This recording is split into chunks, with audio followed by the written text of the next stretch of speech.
Tuhan. Kita berikan tepuk tangan buat Tuhan. Saudara berkatakan, berikan tepuk tangan buat Tuhan. Haleluya. Silakan duduk saudara. Shalom saudara kasih Tuhan. Dengan tidak terasa gereja Tuhan yang ada di tempat ini sudah berumur 12 tahun.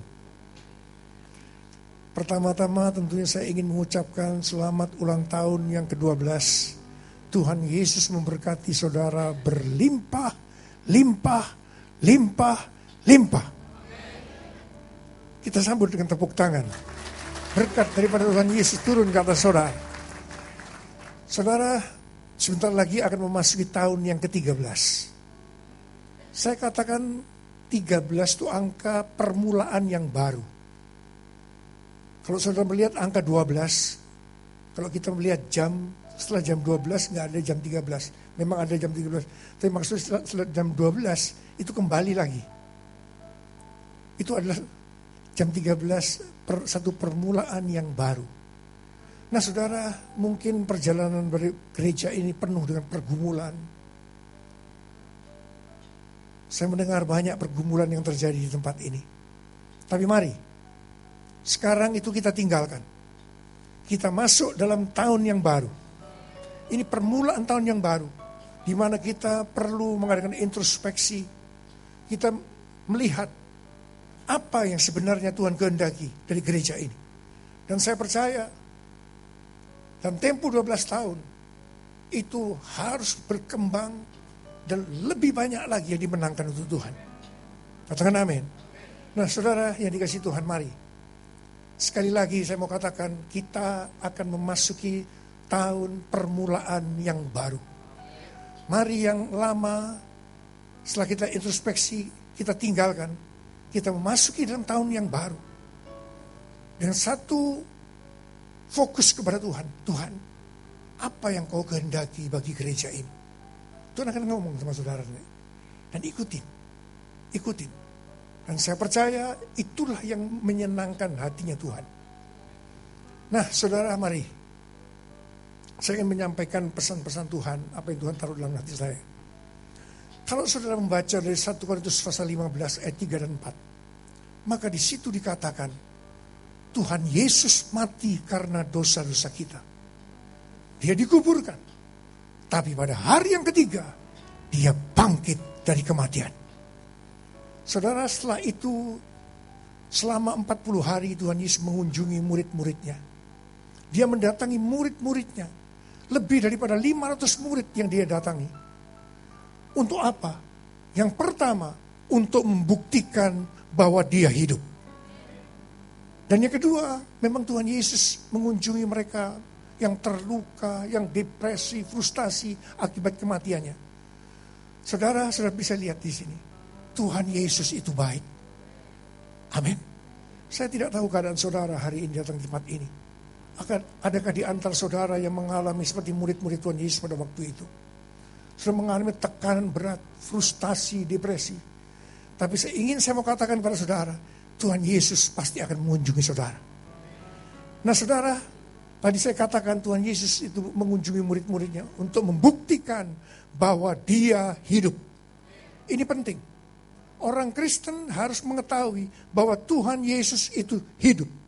Dia benar-benar bangkit. Mengapa?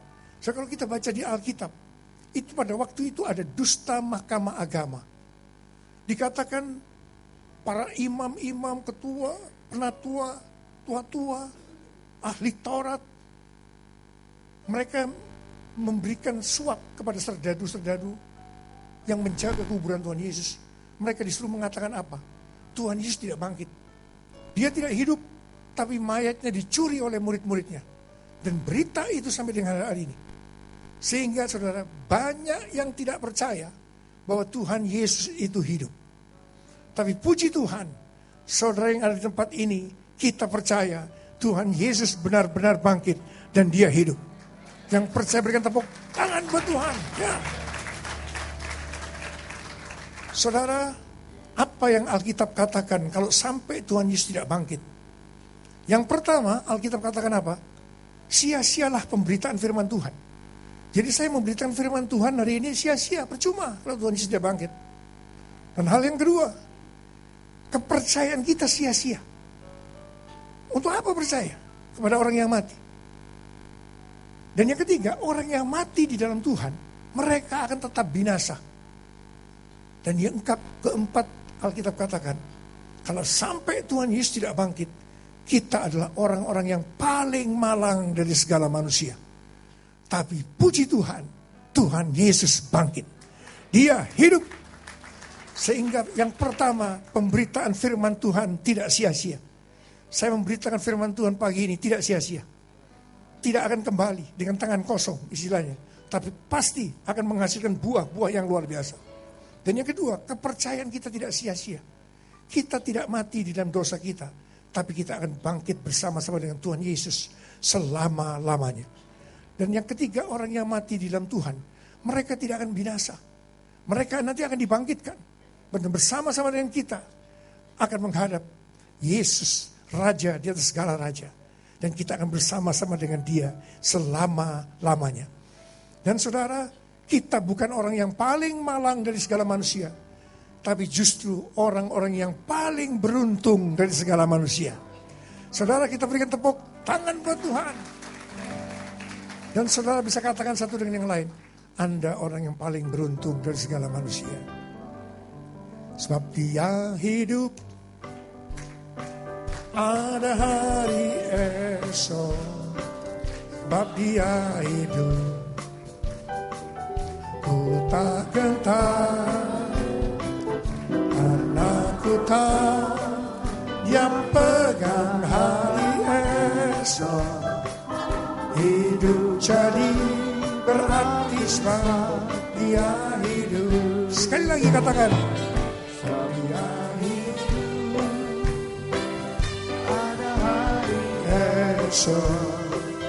Sebab dia hidup.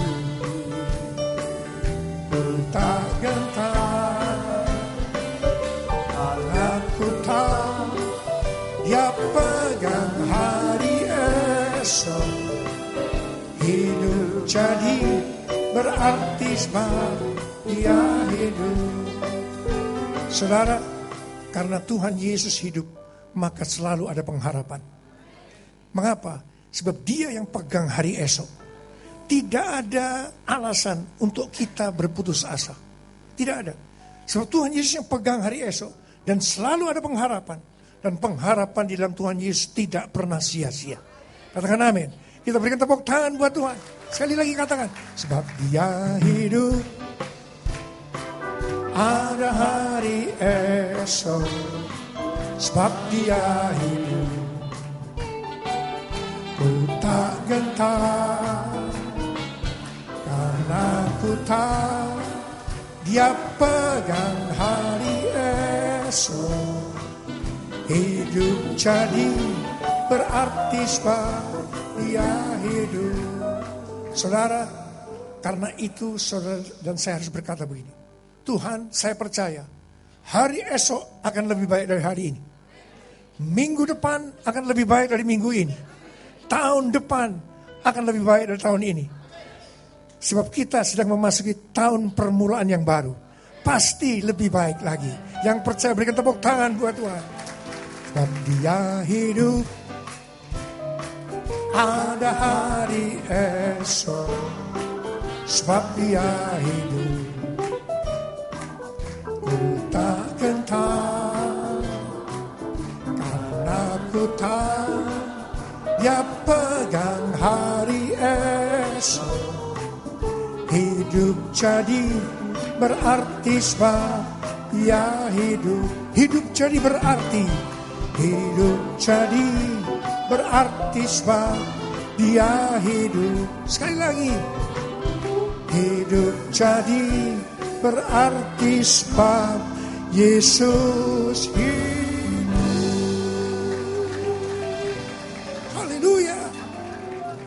Saudara, karena Tuhan Yesus hidup, maka memasuki tahun 2016 dia memberikan tema kepada kita. Bahwa tahun 2016 adalah tahun pembebasan seutuhnya. Yang percaya berkatakan bersama saya, tahun 2016, tahun 2016 Tahun pembebasan seutuhnya. Tahun pembebasan seutuhnya. Berikan tepuk tangan buat Tuhan. Oh, haleluya. Saudara, pada suatu hari ketika Tuhan Yesus ada di Nazaret, di tempat di mana dia dibesarkan, dia biasa masuk ke rumah ibadat pada hari Sabat. Di situ dia membaca kitab dari Nabi Yesaya.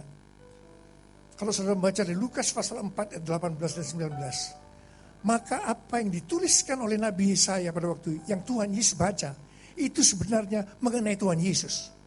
Sehingga pada waktu itu Tuhan Yesus berkata setelah selesai, pada hari ini setelah kamu mendengarkan nats ini, maka ini sudah digenapi. Sebab itu berbicara tentang Tuhan Yesus.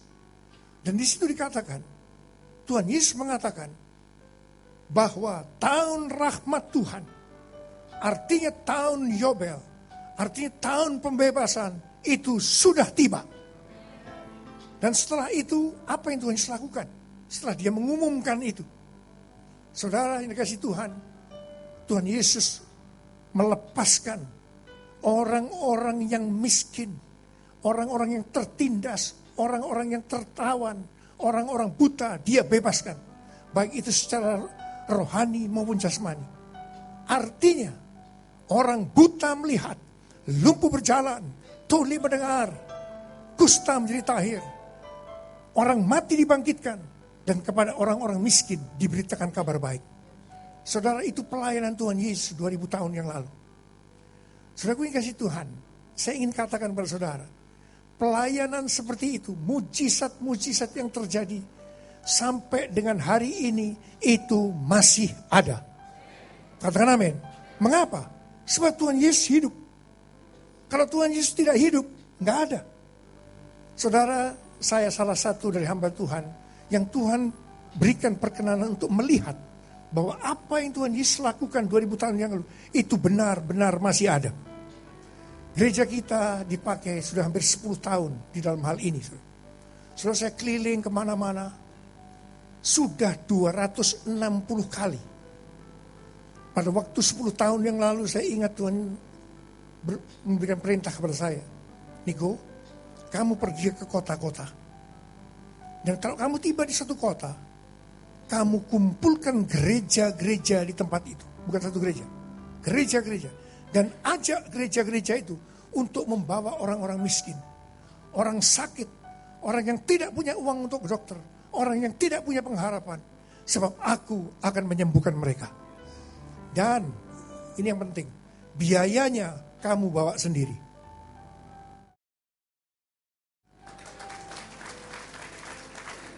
Saudara, kalau saya disuruh biayanya bawa sendiri, berarti saudara ikut andil. Amin. Amin. Berarti saudara ikut andil juga. So, biayanya kita bawa. Jadi kita tidak datang, kemudian panitia, kumpulkan dana. Enggak. Kita yang bawa. Itu memang perintah Tuhan. Dan saudara, saya melihat dengan mata sendiri. Sudah ribuan orang yang sakit, buta melihat lumpuh, yang disembuhkan seketika oleh Tuhan. Dan itu luar biasa. Saudara, dan ini menyebar kemana-mana. Dan setelah Tuhan mengizinkan, kita juga menayangkan di TV. Indosiar, Pak Hari, di RCTI juga. Itu dampaknya luar biasa. Saudara, ini masa penuaian jiwa besar-besaran, saya mau katakan pada saudara. Saya ingat pada waktu yang Indosiar, saya ingat. Waktu beberapa tahun yang lalu. Itu kita diberikan siaran jam 4.30 pagi. Waduh, terus terang saya waktu itu agak komplain. Siapa yang lihat? Sudah bangun gak jam 4? Berapa banyak, Pak? Pasti ada. Tapi gak banyak. Tapi saudara kita, mereka banyak yang sudah bangun. So, tahu gak apa yang terjadi? Itu menurut data dari mereka. Setiap kali itu ditayangkan, hampir 2 juta orang yang lihat. Siapa mereka? Banyak dari mereka. Dan mereka memberikan respon. Mereka dijamah Tuhan. Mereka disembuhkan. Dan yang penyembuhnya itu tahu. Namanya siapa? Yesus Kristus Tuhan. Berikan tepuk tangan buat Tuhan. Yang dari RCTI saya melihat juga luar biasa Pak Hari. Nah, tanggal 22 Desember yang lalu.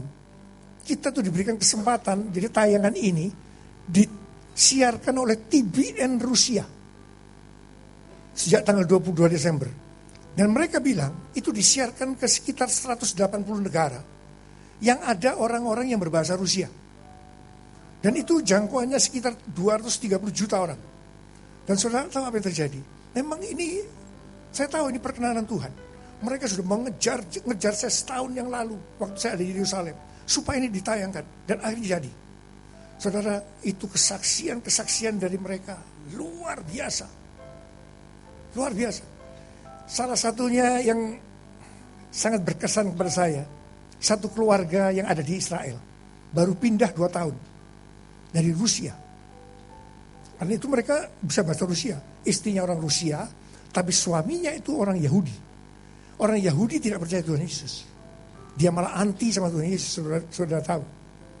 Dan ketika mereka sudah pindah 2 tahun, tiba-tiba mereka melihat siaran ini, Time for Healing. Judulnya ini. Saudara, istrinya lihat, tiba-tiba sang suami ini pelan-pelan di belakangnya juga lihat. Di situ dia melihat kesembuhan terjadi. Siapa punya Yesus. Saudara, setelah itu selesai, dia bilang sama istrinya, sekarang saya baru tahu, sekarang saya baru percaya, Mesias itu adalah Tuhan Yesus. Malam itu juga dia terima Tuhan Yesus sebagai Tuhan dan Juru Selamatnya. Kita berikan tepuk tangan buat Tuhan. Saudara, mungkin sudah heran. Bagaimana caranya saya khotbah bisa berbahasa Rusia? Ini mujizat. Karena tiba-tiba saya bisa berbahasa Rusia.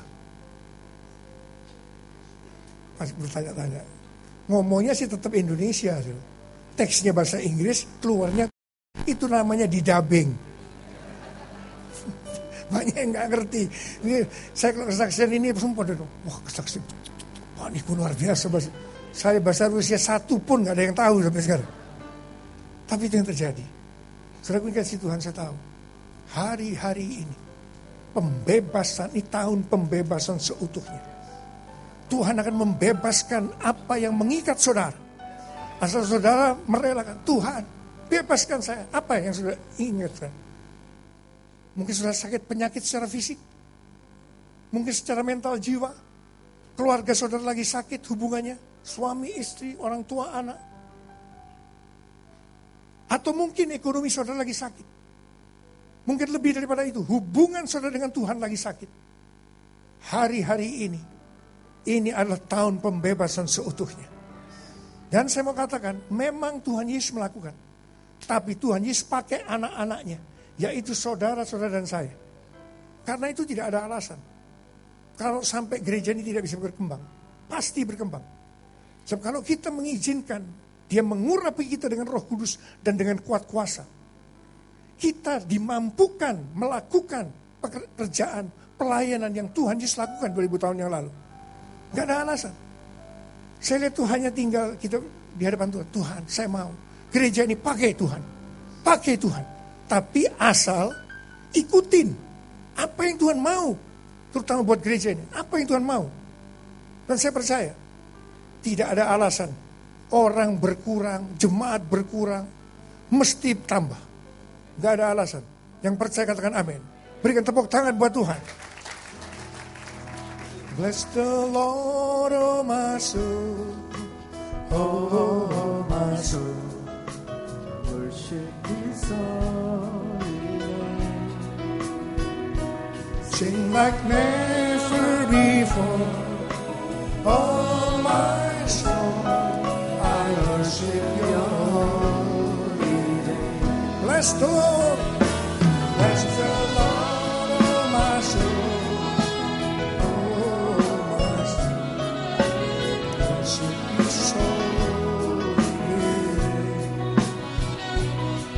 Like never before, oh my soul, I worship Your holy name. I worship Your holy, I worship Your holy name. I worship Your holy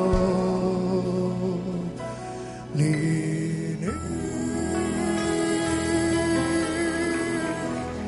Kita berikan tepuk tangan lebih keras lagi buat Tuhan. Yes Lord. Saudara, setelah 40 hari Tuhan Yesus menampakkan diri kepada lebih 500 murid-muridnya. Maka disaksikan oleh murid-muridnya, dia naik ke sorga. Saudara, apa yang Tuhan Yesus kerjakan di sorga? Ada 3. Yang pertama, kalau saudara membaca dari Yohanes 14 ayat 1 sampai dengan 3. Di situ dikatakan, Tuhan Yesus menyediakan tempat bagi kita. Tuhan Yesus berkata, janganlah gelisah hatimu. Percayalah kepada Allah dan percayalah kepadaku juga. Sebab di rumah Bapakku itu banyak tempat tinggal. Aku pergi ke situ untuk menyediakan tempat bagimu. Setelah aku menyediakan tempat bagimu, aku akan kembali menjemput kamu. Supaya di mana aku berada, kamu pun berada. Saudara, kalau ada di antara saudara yang sedang mengalami kesesakan hari ini, selepas dihiburkan dengan janji Tuhan Yesus ini. Ini hanya sementara. Kegelisahan itu hanya sementara. Memang kita di dalam dunia tidak akan luput dari kegelisahan, tekanan, masalah, penderitaan. Tapi jangan khawatir. Itu semua sementara. Sebab sebentar lagi dia akan datang. Katakan amin. Dia akan datang dan menjemput kita. Itu yang pertama yang Tuhan Yesus lakukan. Tapi yang kedua yang Tuhan Yesus lakukan, dia di sorga sebagai perantara atau pendoa syafaat buat saudara dan saya. Baca di Ibrani 7 ayat 25. Untuk apa dia berdoa? Untuk kita semua. Untuk apa dia menjadi pendoa syafaat? Supaya kita mendapatkan keselamatan yang sempurna. Katakan amin. Saudara, kalau saya berbicara tentang keselamatan untuk orang-orang yang namanya Kristen, sekali lagi, saya mau ulangi, dengar baik-baik saudara. Kalau saya mau berbicara tentang masalah keselamatan untuk orang-orang yang namanya Kristen, itu ada 3 macam. Yang pertama, kehilangan keselamatan. Mungkin ada yang kaget. Yang kedua, hampir-hampir tidak diselamatkan. Tapi yang ketiga, itu adalah diselamatkan secara sempurna. Tuhan Yesus ada di sorga mendoakan saudara dan saya supaya yang ketiga ini terjadi. Kita diselamatkan secara sempurna. Mendapatkan mahkota, upah. Yang pertama tadi saya katakan pada saudara, mungkin ada yang kaget kalau bicara, orang Kristen semuanya orang percaya pasti masuk surga. No. Alkitab tidak pernah mengatakan demikian. Tidak pernah mengatakan demikian. Kalau saudara baca perumpamaan Tuhan Yesus tentang kerajaan Allah, saudara akan tahu. Banyak ayat-ayat yang bukan namanya Kristen itu otomatis masuk surga. No. Saya itu paling ngeri kalau membaca dari Matius 7 ayat 21 sampai dengan 23. Saya paling ngeri. Tuhan Yesus sendiri berkata begini, bukan orang yang berkata Tuhan, Tuhan, mereka yang masuk dalam kerajaan surga. Tapi hanya mereka yang melakukan kehendak Bapakku yang di sorga. Nanti pada hari terakhir akan banyak orang datang kepadaku dan berkata, Tuhan, Tuhan, bukankah aku bernubuat, mengusir setan, membuat mujizat demi namamu? Siapa mereka? Ini pelayan-pelayan Tuhan. Bernubuat, mengusir setan, membuat, ini pelayan-pelayan. Sehingga saya, kalau sudah baca ayat ini, saya selalu introspeksi. Saya selalu, dan Tuhan Yesus katakan apa? Tapi aku akan katakan kepada mereka, aku tidak pernah mengenal kamu. Enyahlah kamu sekalian pembuat kejahatan. Kalau disuruh enyah ini tempatnya di mana? Yang keras, di mana? Neraka. Itu salah satu contoh. Soalnya baru-baru ini saya mendengarkan kesaksian dari Benny Hinn. Ini bagus untuk memberkati kita. Jadi bulan April tahun 2016, Benny Hinn itu bersaksi di Afrika Selatan. Apa yang dia alami. Jadi tahun 2015, tahun yang lalu, dia itu kena serangan jantung. Dia harus dioperasi. Pada waktu dioperasi, dia seperti masuk dalam satu mimpi. Mungkin antara sadar, tapi mimpi. Dan dia tuh bermimpi ada di satu antrian panjang. Di sana tuh dia lihat pintu gerbang sorga. Semua yang antri ini pakai pakaian putih. Artinya mereka orang-orang percaya. Dan dia lihat, wih kebanyakan pendeta. Pendeta. Itu sampai di sana. Dan dia melihat, sebelah sana ada Tuhan Yesus. Pakainya berkilau-kilau di dekatnya pintu gerbang surga. Dan di sebelahnya ada seorang wanita yang memainkan piano. Nah itu satu-satu datang. Jadi kalau sudah didatang, kalau Tuhan Yesus mengangguk, ini yang memainkan piano, mereka memainkan, dia wanita memainkan dengan lagu yang indah. Bless the Lord, oh my soul. Mungkin begitu. Tiba-tiba pintu surga itu terbuka dan orang ini masuk. Tapi sebaliknya, kalau sampai ada orang yang pakai pakaian putih tadi, tiba-tiba Tuhan Yesus menggelengkan kepala. Itu lagunya berubah. Menjadi lagu yang menakutkan. Mungkin begitu. Dan pintu surga gak terbuka. Tiba-tiba apa yang terjadi dia lihat. Itu iblis datang. Langsung orang itu dicomot. Langsung dibawa neraka. Wah, Benny Hinn lihat dia ketakutan. Dan saudara sebelum sampai di gilirannya dia. Saya tahu yang masuk pintu surga berapa? Hanya 20%. Hanya 20%. Ini banyak hamba-hamba Tuhan. Ini persis apa yang dikatakan oleh Matius 7 ayat 21-23. Saudara, sekarang gilirnya Benny Hinn. Dia gemetaran. Saudara. Dia waktu datang, yang pemain piano ini orang wanita tadi, melihat Benny Hinn karena terkenal, dia tersenyum. Benny Hinn, ya, tapi dia lihat wajahnya Tuhan Yesus. Tuhan Yesus tidak tertarik pada dia. Waduh, itu dia bilang. Dia gemetaran.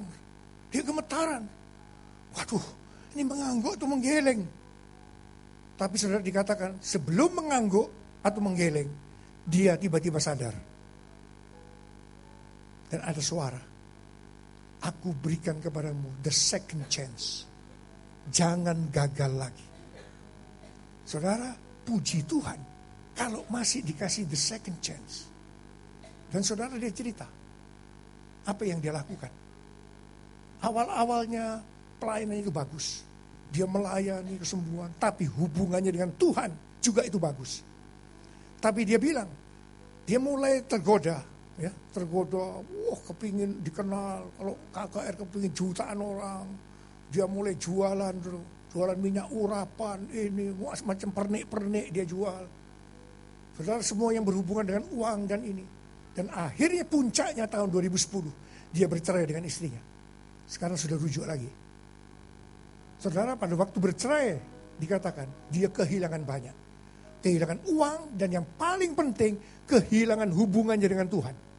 Itu hubungannya dengan Tuhan dia katakan itu hampir mati. Tapi dia tetap KKR. Dan dia lihat mujizat masih terjadi. Dan dia bilang apa? Saya ini jadi orang aktor. Karena saya tahu hubungan saya dengan Tuhan itu sudah seperti putus. Saudara banyak orang bertanya kepada saya. Pak, Bapak waktu kesaksian ini, waktu itu Benny Hinn pakai kuasa apa berarti Pak? Saya bilang tetap kuasa Tuhan. Bukan karena dia, tapi Tuhan mengasihi umatnya. Perkara Benny Hinn-nya itu urusan sama Tuhan. Ini penting. Jadi bukan dia pakai setan. Saudara, karena Tuhan mengasihi umatnya. Dia bilang, saya jadi aktor yang baik. Dan dia setelah itu dia janji. Dia bertobat. Saya enggak peduli. Mau orang. Jadi puji Tuhan. Kalau dia memang benar-benar the second chance, dia gunakan sebaik-baiknya. Pintu surga itu terbuka. Dan dia berkata, bukan karena pelayanan yang hebat. Bukan karena kesuksesan di dalam dunia, dalam pekerjaan apa saja. Yang membuat otomatis pintu surga terbuka. Tapi hanya satu kuncinya. Karena ada hubungan yang intim dengan Tuhan. Saudara, ini saya tekankan kepada saudara. Maaf saya harus cerita pada saudara. Saya pernah juga mengalami tergoda seperti Benny Hinn. Dulu. Kapan? Dulu, sekarang enggak. Beberapa tahun yang lalu Tuhan proses saya. Tuhan tunjukkan kepada saya. Apa yang enggak dikasih dengan pelayanan yang kita miliki. Semua dikasih. Jumlah jemaat, apa sih dikasih sama Tuhan. Tapi itu kalau diteruskan, itu fokusnya ke sini. Dan itu akan terjadi seperti apa yang Binian alami. Saya merasakan, Tuhan terima kasih. Beberapa tahun yang lalu, Tuhan sadarkan saya. Saya sungguh-sungguh setelah itu. Saya tidak peduli dengan arti pelayanan besar. Saya hanya berterima kasih. Tapi itu bukan fokus saya. Fokus saya sampai dengan hari ini, bagaimana hubungan saya dengan Tuhan itu intim. Ini saya jaga. Betul-betul saya jaga. Sebab saya tahu, ini kunci. Kunci untuk bisa pintu surga itu terbuka. Kalau saudara tidak punya hubungan yang intim, apapun yang saudara lakukan, pelayanan hebat, apa saja, nol. Saya memberitahu, gak ada artinya. Semua itu dari hubungan kita dengan Tuhan. Dan seharusnya hubungan kita dengan Tuhan yang intim itu menghasilkan pelayanan yang besar. Jangan dibalik. Itu tapi dalam perjalanan tuh biasanya terbalik. Pertama memang wah, tapi lama-lama diberkati, lupa. Makin lama. Tapi hari ini saya ingin katakan pada saudara. Saudara mari, ini waktunya sudah sangat singkat. Prioritas saudara, kalau saudara menangkap hubungan yang intim dengan Tuhan, saudara boleh bekerja, tapi saudara harus tahu, firman Tuhan berkata, carilah perkara-perkara yang di atas, bukan yang di bumi. Kalau saudara hanya fokus kesuksesan di bumi, saudara akan kecewa. Dan banyak yang tidak menyangka, banyak orang Kristen yang tidak menyangka, sudah kasih tahu saya, bahwa mereka dikira bisa masuk pintu surga, pintu surganya tertutup. Dan saudara kasih Tuhan, firman Tuhan berkata, hanya sedikit orang yang masuk. Saya berdoa, saudara termasuk yang sedikit. Katakan amin. Sungguh-sungguh dengan Tuhan. Saudara, aku ingin kasih Tuhan, ini yang penting. Karena itu sekali lagi, gereja di tempat ini, hubunganmu dengan Tuhan harus sungguh-sungguh. Tanya sama Tuhan, Tuhan, apa yang kau kehendaki? Saya diberikan gereja ini, pasti Tuhan punya, bukan hanya untuk kumpul-kumpul, tapi ada satu tujuan. Itu masing-masing Tuhan akan kasih. Harus hidup intim dengan Tuhan. Kalau sudah hidup intim dengan Tuhan, saudara akan lihat, saudara akan dipakai Tuhan. Dan yang paling luar biasa nanti, saudara akan mendapatkan keselamatan yang sempurna. Engkau dapat upah, rumah yang besar di sorga. Dan itu sampai kapan? Selama-lamanya, jangan lupa. Saudara hanya sukses sementara kalau di dunia. Berapa tahun? 70 tahun, 80 tahun. Ini kalau Tuhan Yesus datang kira-kira 5-10 tahun lagi. Misalnya, saya tidak ngomong Tuhan Yesus datang 5-10 tahun lagi, betul ya? Nanti salah ini. Biasanya saya kadang-kadang dipelintir-pelintir. Saya tidak bicara 5-10 tahun lagi Tuhan Yesus datang. Misalnya, umurnya sekarang masih 20 tahun. Kalau 10 tahun lagi masih umur 30. Wah, saya masih muda. Gak ada tua muda. Sewaktu-waktu kita bisa dipanggil. Sewaktu-waktu Tuhan Yesus bisa datang untuk kita diangkat bersama-sama. Diangkat atau mati kekal selama-lamanya. Tapi sekali lagi saya berdoa, saudara mengalami yang seperti itu. Diangkat bersama-sama dengan Tuhan Yesus selama-lamanya. Berikan tepuk tangan buat Tuhan. Bless the Lord, oh my soul. Oh my soul. Worship His holy name. Sing like never before. Oh my soul. I worship Your holy name. Bless the Lord.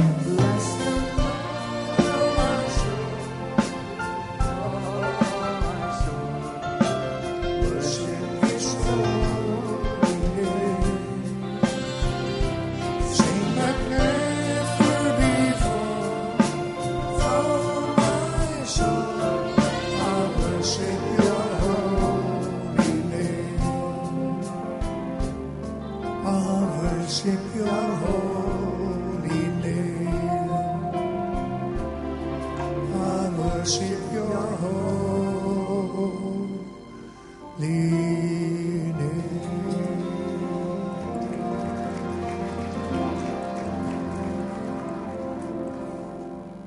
Yang ketiga, Tuhan Yesus naik ke sorga untuk mencurahkan Roh Kudusnya. Amin. Saudaraku yang kasih Tuhan, Roh Kudus itu akan menginsyafkan dunia akan dosa, penghakiman, dan kebenaran. Untuk kita, dia akan menuntun kita. Kita bisa tahu hal-hal yang akan datang.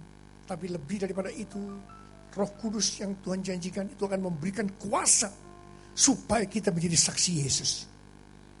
Katakan amin. Saudara, jadi orang Kristen itu harus menjadi saksi Yesus. Katakan amin. Tuhan Yesus berkata, tetapi kamu akan menerima kuasa kalau Roh Kudus turun ke atas kamu. Dan kamu akan menjadi saksiku di Yerusalem, di seluruh Yudea, Samaria, dan sampai ke ujung bumi. Yerusalem itu bisa diartikan di antara keluarga. Yudea bisa diartikan di antara orang-orang seiman.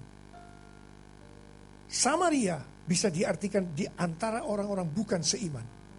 Saudara mau menjadi saksi di antara orang-orang yang bukan seiman? Ada berapa banyak? Saudara mau menjadi saksi di antara orang-orang yang seiman? Saudara mau jadi saksi yang dikirim ke seluruh ujung bumi? Nomor satu kuncinya, saudara harus jadi saksi di keluarga. Banyak orang-orang mau jadi saksi di luar. Oh, Yesus luar biasa. Di rumahnya, saudara. Begitu kelihatan istrinya, pak. Saya kadang-kadang ngomong, kalau mau tahu keadaan keluarga, tanya pembantunya. Pembantunya pasti tahu. Amin, saudara. Saudara, nomor satu di keluarga. Hubungan suami istri harus kudus. Sungguh-sungguh dengan Tuhan. Baru saudara bisa menjadi saksi di antara orang-orang seiman, di antara orang-orang yang bukan seiman. Dan saudara, syaratnya untuk menjadi saksi Yesus, kita harus penuh Roh Kudus. Jadi pada waktu itu, Roh Kudus telah dicurahkan, murid-muridnya itu dipenuhi dengan Roh Kudus, dengan tanda awal berbahasa roh. Setelah itu mereka dipakai Tuhan. Nah saudara, ini perlu saya katakan pada saudara. Penuh Roh Kudus itu bukan sekali seumur hidup. Jadi saudara hari ini dipenuhi dengan Roh Kudus, selamanya penuh Roh Kudus, apapun yang saudara lakukan tetap penuh Roh Kudus. No. Itu faham hypergrace. Bukan begitu. Jadi saudara dipenuhi dengan Roh Kudus, kalau saudara mempunyai misalnya mengalami masalah, dosa yang belum diselesaikan dengan Tuhan, saudara pasti akan dalam kondisi yang tidak penuh Roh Kudus. Tapi sepertinya, wah luar biasa, seperti Benny Hinn tadi. Saudaraku yang kasih Tuhan, Tuhan mau kita dalam kondisi penuh Roh Kudus. Dan soal berbahasa roh, ini orang yang sudah menerima bahasa roh, meskipun saudara dalam kondisi tidak penuh Roh Kudus, saudara masih bisa berbahasa roh. Ini penting. Bisa nangkep gak? Saya ulangi. Orang yang pernah dipenuhi dengan Roh Kudus tidak selamanya penuh Roh Kudus secara otomatis. Tetapi orang yang berbahasa roh, meskipun dia tidak penuh Roh Kudus, dia bisa bahasanya. Tapi saksi Yesus itu adalah orang yang penuh Roh Kudus dan dia berbahasa roh. Ini penting. Saudara yang dikasih Tuhan, karena itu saya tahu, saya mau berdoa buat saudara. Mungkin ada di antara saudara yang mengalami tekanan-tekanan berat dalam hidup saudara. Tadinya saudara begitu dipenuhi dengan Roh Kudus, mulai turun. Akibat tekanan terjadi, saudara gak tahan. Tapi hal yang kedua, saudara ada dosa yang belum diselesaikan dengan Tuhan. Dan saudara kan dalam kondisi tidak penuh Roh Kudus. Tidak ada yang tahu mungkin. Kadang-kadang tetap baca Alkitab, tetap muji Tuhan, tapi bukan sebagai orang yang penuh Roh Kudus. Ada satu kegairahan. Karena intim dengan Tuhan. Itu orang yang tidak penuh Roh Kudus tidak mungkin intim dengan Tuhan. Tidak mungkin. Meskipun kelihatannya begitu rajin melayani, no. Itu hanya penuh Roh Kudus. Dan saya berdoa, saudara semua di tempat ini, kau dipenuhi dengan Roh Kudus. Saya ingin tanya kepada saudara, ada berapa banyak yang sudah berbahasa roh? Sekarang saya boleh tanya, yang belum berbahasa roh, saudara rindu tidak dapat bahasa ini? Ada yang jawab, rindu tidak? Ini hanya masalah kerinduan. Kalau saudara rindu, saudara akan dapatkan. Dan hal yang kedua, mungkin ini saudara masih bingung. Oke, sekarang saya mau tanya, ada berapa banyak saudara yang rindu dipenuhi dengan Roh Kudus? Saudara kasih Tuhan, hari ini saudara yang rindu dipenuhi dengan Roh Kudus, saudara yang rindu untuk mendapatkan bahasa-bahasa yang baru, saudara akan mendapatkan. Katakan amin. Katakan amin. Katakan amin. Mari kita bangkit berdiri, saudara. Datanglah sekarang, penuhi kami dengan kuasa-Mu. Penuhi kami sekarang ini.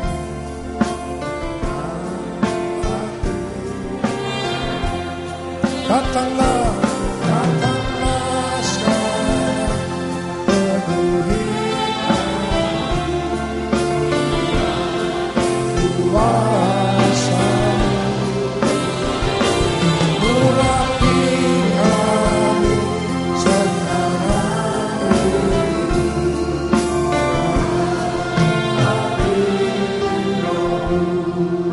Roh Kudus,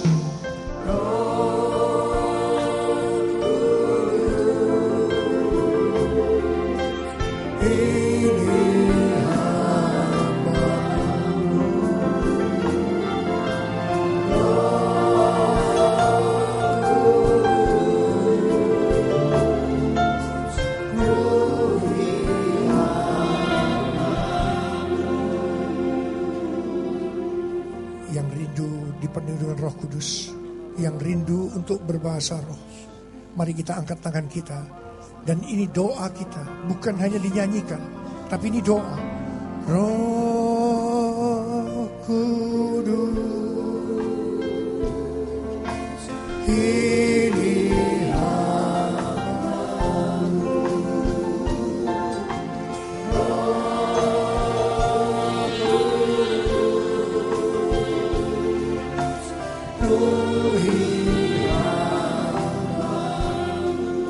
yang sudah berbahasa roh terus langsung berbahasa roh. Yang belum berbahasa roh tapi sudah rindu untuk berbahasa roh, jangan diam.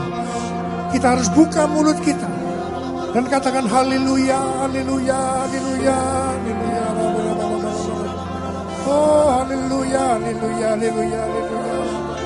Oh haleluya. Berikan bahasa-bahasa yang baru Tuhan kepada anak-anak-Mu yang rindu Tuhan. Berikan, katakan haleluya, buka, jangan ditutup mulutnya. Oh rala bala bala bala bala bala bala bala bala. Oh rala bala bala bala. Oh rala bala bala bala bala bala bala bala bala bala bala bala. Oh rala bala bala bala bala bala bala bala bala. Oh rala bala bala bala bala bala bala bala bala bala bala bala.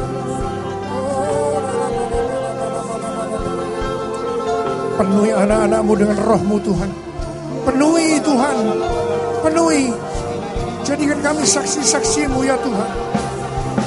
Kami memasuki masa penuaian besar, yang terakhir dan yang terbesar sebelum Kau datang untuk kali yang kedua. Oh bala bala bala bala bala. Oh bala bala bala.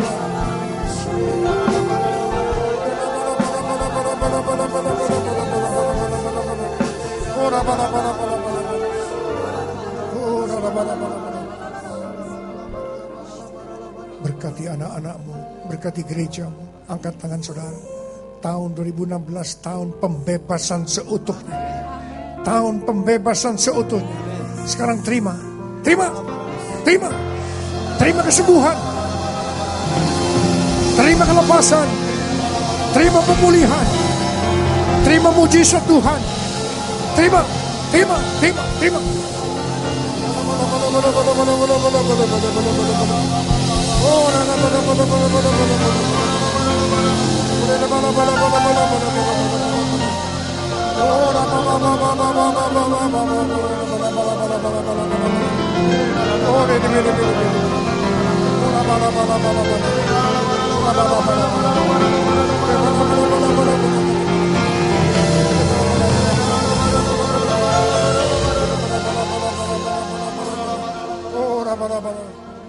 Yang sudah menerima katakan terima kasih Tuhan. Katakan terima kasih Tuhan. Terima kasih. Terima kasih.